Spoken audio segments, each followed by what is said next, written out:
میرے نبی نے فرمایا قیامت کے دن میں اٹھوں گا، میرے دائیں طرف سے ابو بکر اٹھے گا، میرے بائیں طرف سے عمر اٹھے گا۔ حضرت بلال کی قبر ملک شام میں ہے، لیکن میرے نبی نے فرمایا بلال میرے قدموں سے اٹھے گا، مدینے سے اٹھے گا۔ ہائے ہائے، اب نے کہا لوگ پیدل چلیں گے، میں براق پہ چلوں گا، بلال میرے آگے سرخ اونٹنی پہ سوار چلے گا۔ جب میدان معشر میں پہنچیں گے تو بلال اونٹنی پہ کھڑے ہو کے کانوں میں انگلیاں دے کے اذان دے گا۔ وہ اذان بلالی رہ گئی رسم اذان، روح بلالی نہ رہی، فلسفہ رہ گیا تلقین غزالی نہ رہی۔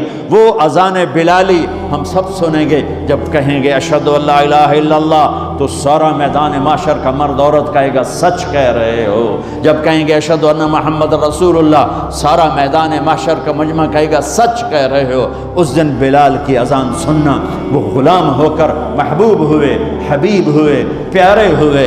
جب ہائے ہائے ظہر کی نماز کی اذان دینے لگے، اللہ کے نبی کا انتقال ہو چکا ہے، جب اشہد ان محمد پر پہنچے تو روتے روتے روتے آواز بند ہو گئی، اور جلدی سے اذان پوری کر کے نیچے آئے، کہا آج کے بعد قسم اٹھاتا ہوں اذان نہیں دوں گا، میرا نبی نہیں ہے تو اذان بھی نہیں ہے۔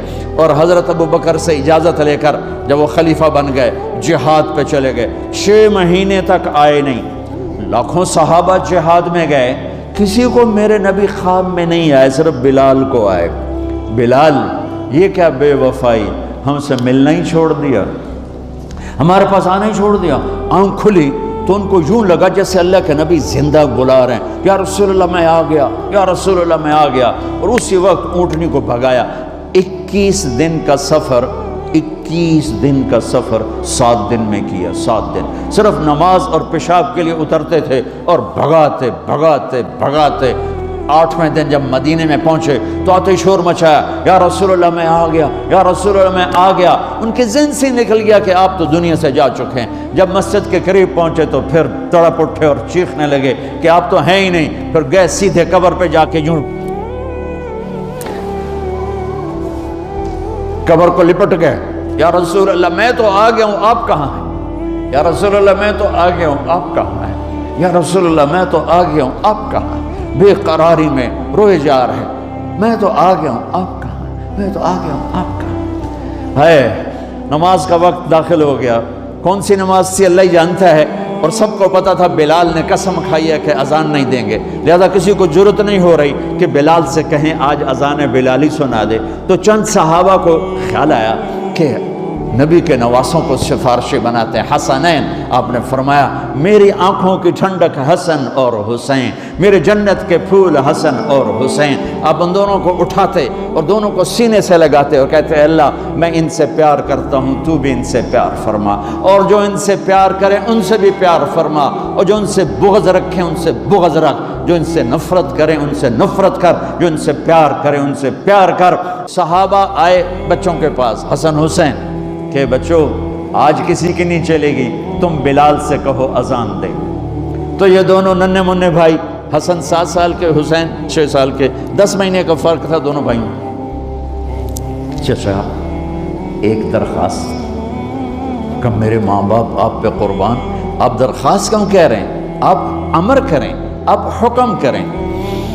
کہنے لگے جیسے آپ ہمارے نانا کے لیے اذان دیتے تھے آج ہمارے لیے دے دو۔ تو ایک دم وہ رونے لگے بلال، کہا ہائے میرے بچوں، میں نے قسم اٹھائی تھی کہ میں اللہ کے نبی کے بعد کبھی اذان نہیں دوں گا، لیکن تم پہ تو ہزاروں قسمیں قربان ہیں، میں اپنی قسم توڑتا ہوں اور اذان دیتا ہوں۔ جب وہ چڑھنے لگے اس بی بی کے گھر، قریب ایک انصاری عورت کا گھر تھا جس کی چھت پہ چڑھ کے اذان دیا کرتے تھے، تو سانس رک گئے سب کے، آنکھیں پھٹ گئیں، اور وہ یوں منظر دیکھ رہے کہ آج بلال تو ہے، محمد مصطفیٰ نہیں ہے۔ آج اذان بلالی تو ہوگی لیکن محمد مصطفیٰ کی جھلک نہ ہوگی۔ جب انہوں نے کانوں میں انگلیاں،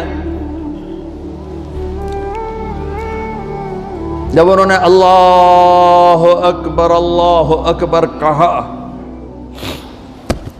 تو مدینے میں گھر گھر ماتم بچھ گیا، عورتیں بھی چیختی ہوئی گھروں سے باہر نکل آئیں، سارے مدینے کی گلیوں میں چیخ و پکار مچ گئی۔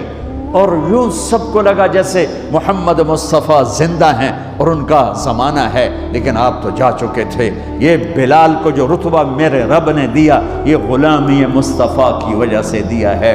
آپ سب میرے بھائی بہن بیٹھے ہو، میرے بچے بچیاں بیٹھے ہو، اپنی زندگی کی قیمت لگاؤ، اور یہ قیمت پیسے سے نہیں ہے، پاؤنڈ سے نہیں ہے، ڈالر سے نہیں ہے، ڈگریوں سے نہیں ہے، یہ غلامی مصطفیٰ سے ہے، یہ محمد